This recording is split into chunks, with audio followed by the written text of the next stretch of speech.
Sunday the 15th of October at the historic Goodwood Motor Circuit, where 75 cars from across the UK will compete for the Greenpower Formula 24 trophy.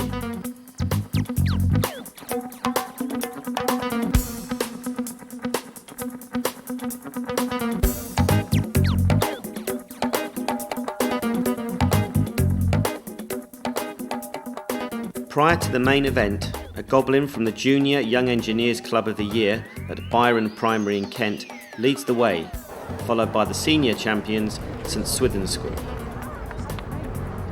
From 7 a.m, the teams have been arriving from across the country to take part in this 6-hour endurance race, which represents the pinnacle of achievement for Formula 24 enthusiasts. Cars vary from the simple with direct drive and plywood bodies through to full 14-speed gearboxes enclosed by carbon composite shells. Before the race, all of the competitors parade their cars down the main straight in order of qualification. This is calculated from the mileage they achieved in the various regional qualifying heats held throughout the summer. After the parade, the cars line up in order of their seeding for the race, with the top 5 cars on the front row of the grid.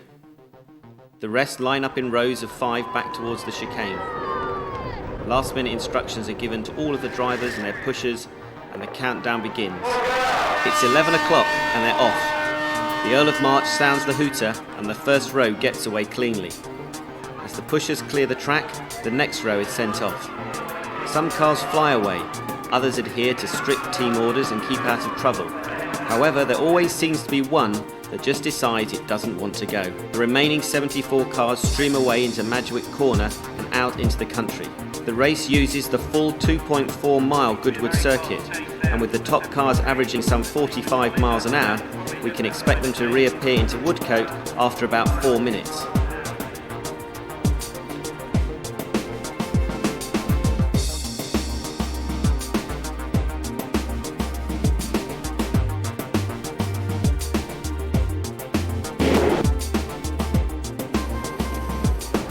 Today, 934 secondary school pupils from years 7 to 11 will be involved. Roughly half of these are drivers and the other half pit crew. Of those competing today, 72% are boys and 28% are girls.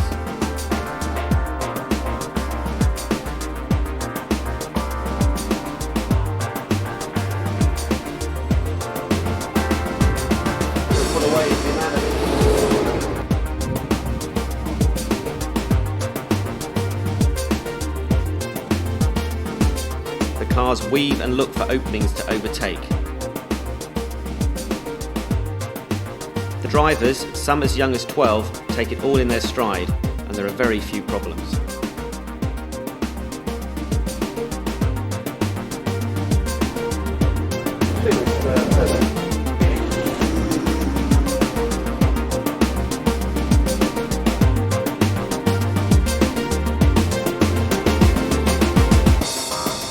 All around the circuit, through the bends and straights made famous by the motor racing stars of the 50s and 60s, go the cars.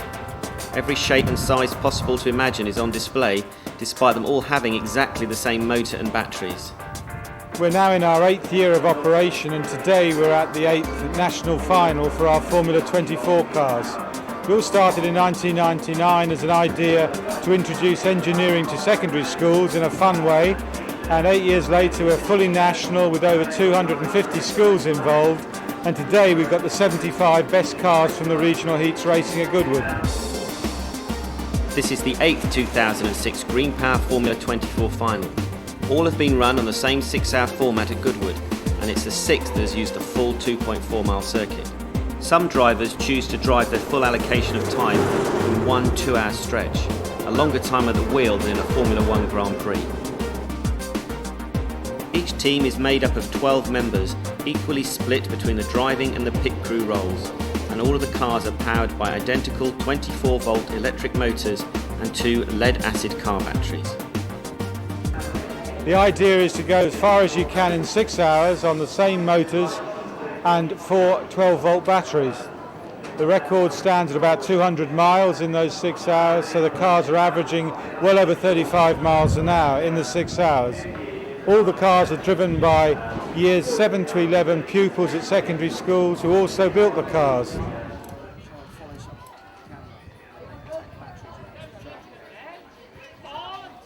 The essence of Greenpower is in the efficient use of the team batteries. Keeping the spare set charged and ready for the swap out becomes crucial as the race progresses through its 6 hours.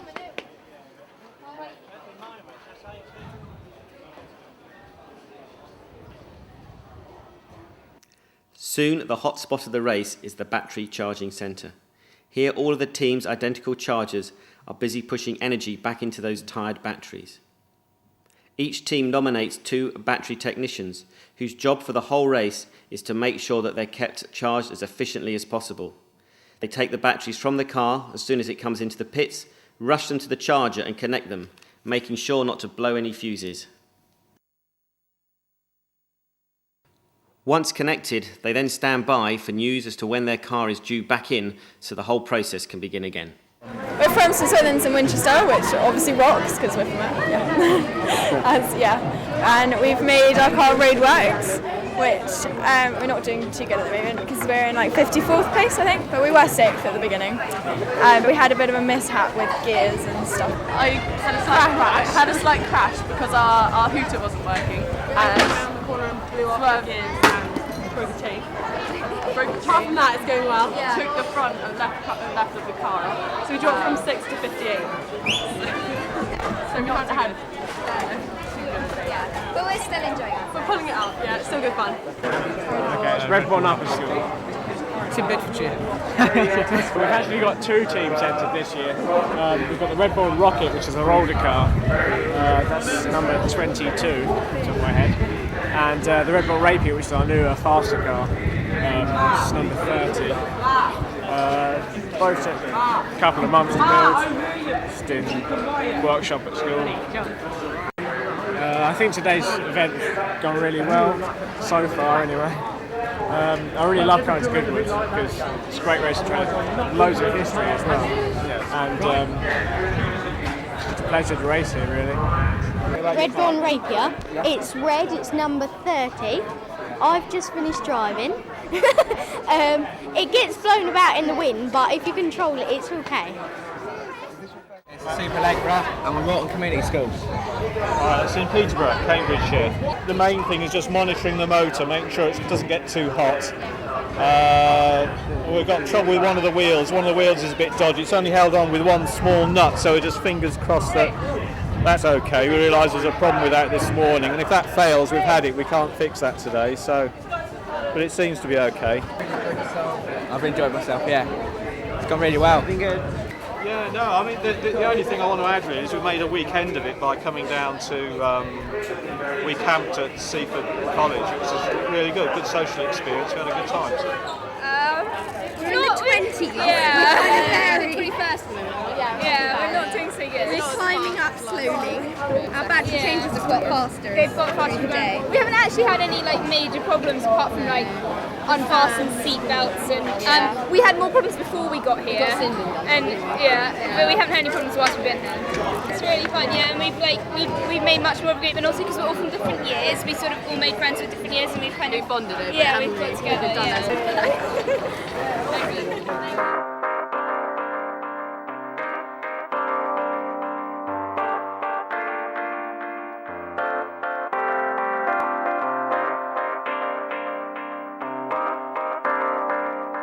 This is impact damage because it's actually torn the valve. The valve has been forced sideways and it's caused a tear in the valve. Just patience, folks. When you're going straight, you've got to sort of watch out where you're going, and if you're taking off, you've got to beep your horn, otherwise they don't move. You just stay put and or they swerve, they don't know you're there. So. Last time I went, I was joking to our teacher, Mr. Thwaites. I said it'd be funny if there was someone made a power out of a kayak, and he said it was quite a good idea, and my dad got us a kayak to make into a car, and it works. So you're witnessing the two faces, diametrically opposite faces of Greenpower here. On the one hand, we're being damaged by shall we say, maverick driver, and on the other hand I walk up to another team and say, have you got a spare tube? And they say, no problem, here we go. It's fantastic. This is what Greenpower is all about. We just burnt out our motor, so we're like replacing it. We've got to change the bottom of the motor because it doesn't fit on the car at the moment. We're doing quite well, but we're trying to be a little bit greedy with the gearing, and that's caused the motor to overheat. And reputation has it that we're one of the first schools to have actually overheated a motor fatally. So the question is, who was driving at the time? They do all the tyre changes, everything all by themselves, take the wheels off, reassemble the car, sort it all out. Paint it. Paint it as well, yes. I am cow, hear me moo. I weigh twice as much as you, and I look good on the barbecue. Yogurt, curd, cream cheese and butters made from liquid from my udders. I am cow, hear me moo. There we go. Roger that.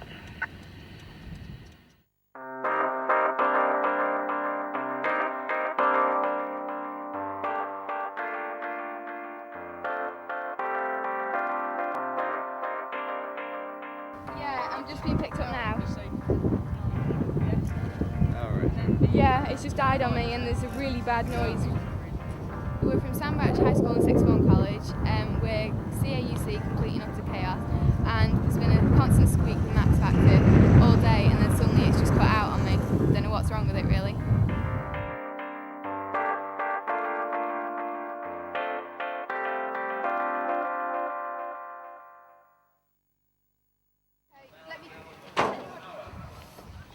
Okay, I've got it.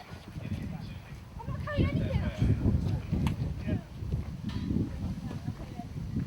What's the physical problem, rather than just squeaking? Squeaky is No, I was going to go say I couldn't see what it Quietly confident, watching from the top here.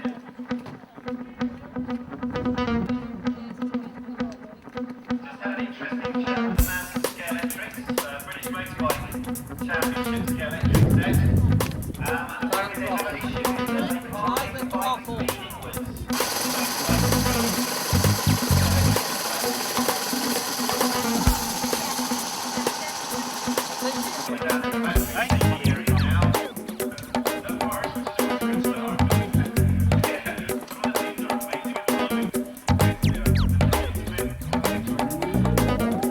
Squeaking at the moment. I'm not sure. I'm going to take the gearbox off and see what happens.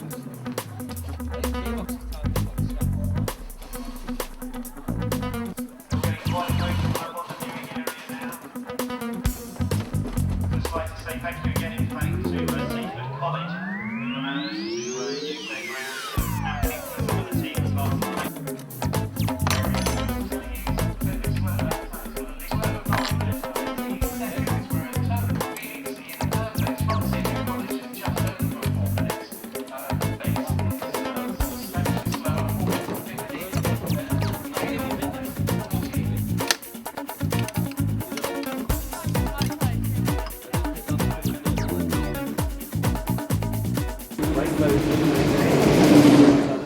As the race is 6 hours long, all of the teams have different strategies to get the best out of their cars.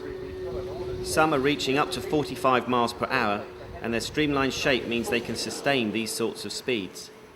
Others are not so efficient and settle for slower lap times, but still have plenty of competition around them. However, they have all quickly learned the best way through the chicane and can soon show just how competitive their driving skills are.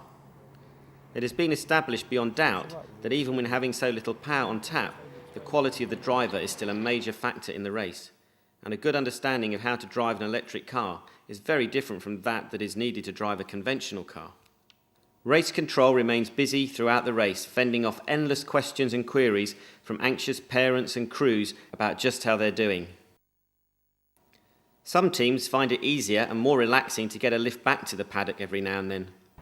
But despite the temptation, the rest of the field still keeps up their relentless pursuit of distance, hour after hour with no let-up. We hope to, through this, create a number of new engineers, people going to college to take up engineering who might not have done so, and also to really show what can be done with electricity as a motive force for cars, and to show what really is the future of automotive design and traction. Suddenly it's 5 o'clock and out goes the flag. The winner comes through as fast as when it first set off 6 hours ago, breaking the 200-mile barrier. Others come by to take the flag, showing the signs of fading batteries, and others even try to show how much they still have in their tanks. But all 75 finish, and the flagman even has to change hands to stop his arm falling off. For the first time ever, all the starters crossed the finish line unaided. A fantastic achievement.